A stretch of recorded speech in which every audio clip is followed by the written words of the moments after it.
in my column in The Australian this week, and I'm talking about the biggest generational force that will be shaping Australian cities, the Australian property sector in the 2020s, and that are of course the millennials. Millennials are born 1982 to 1999. That means that today the 21-year-olds to 38-year-olds. These millennials, of course, have been procrastinating over the last couple of years. They pushed out first childbirth until the mid-30s, first home purchase into the mid-30s, stayed at uni longer, invented the gap year.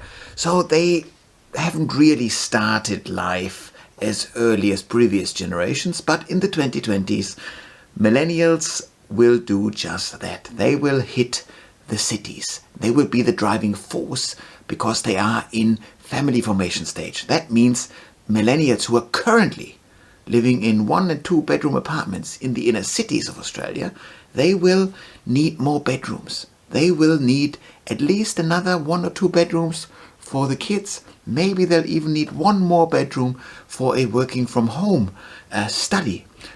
That means they need larger properties, larger dwellings. These dwellings are not available in the inner city.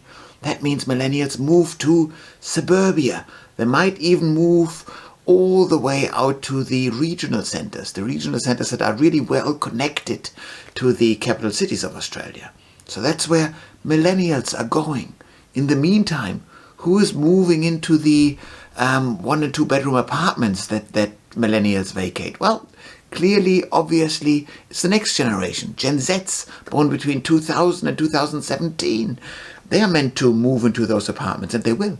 They will actually move there because this is where the jobs are, this is where the big universities are. So that's fine, they move there. But Gen Z are a much smaller generation than the really big millennial generation. That means there is in the short term, the next couple of years, in particular, because due to Corona, we will see less migration, less migrants, less skilled migrants, less international students coming into the inner city. That means we don't see quite the demand that we thought we might see for 1 and 2 bedroom apartments in the inner city, simply because Gen Z isn't large enough. That means that house prices, rental prices for the 1 or 2 bedroom cohort of apartments, they will actually go down. There's just not the demand in there. So that's what's happening in the inner cities on the residential market. That's not so nice. But what about the commercial market in the inner city? Millennials still work for companies that have their main office in the inner city, but millennials also just invested an awful lot of money to move to the suburbs, to take on that big mortgage that will be resting on their shoulders for the next 3 decades, really. That means if I just paid good money to move to the suburbs, I sure as hell won't commute to work in the inner city every day. That is not what millennials will be doing. They will be really embracing working from home. In particular, if they manage to buy a large enough home and can work from home comfortably. That means, of course, that there are, at least in the short term, not enough workers coming to the CBD every day. That means if I'm a really big employer and I'm sitting in Melbourne's Collins Street, and I'm renting 10 floors or leasing 10 floors in a really nice prestigious tower, maybe when my lease comes around for renewal next time around, I'll just lease 8 floors. And especially since I probably burned through all my cash reserves during COVID. So I'm quite likely to actually wanting to have a smaller footprint. So that means that also the commercial sector in the inner city is struggling because millennials will want to work from home, and the big tenants in the CBD will want to minimize their footprint. So does that mean the end of CBD jobs? Not at all.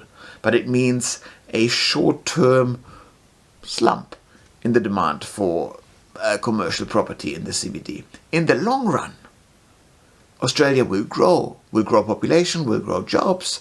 These jobs, we live in a knowledge economy. These jobs will want to cluster near other jobs. They will want to cluster in the CBD.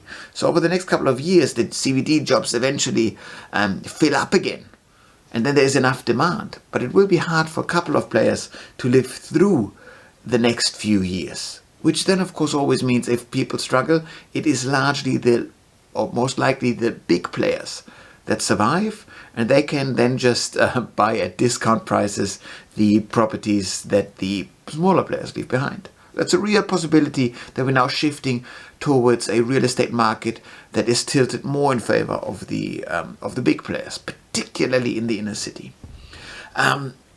So that's interesting enough. That's what's happening in the inner city. What will millennials do out in their suburban homes? Well, we already know that they will not be commuting to work as much as previous generations. So it means there will be a more local generation.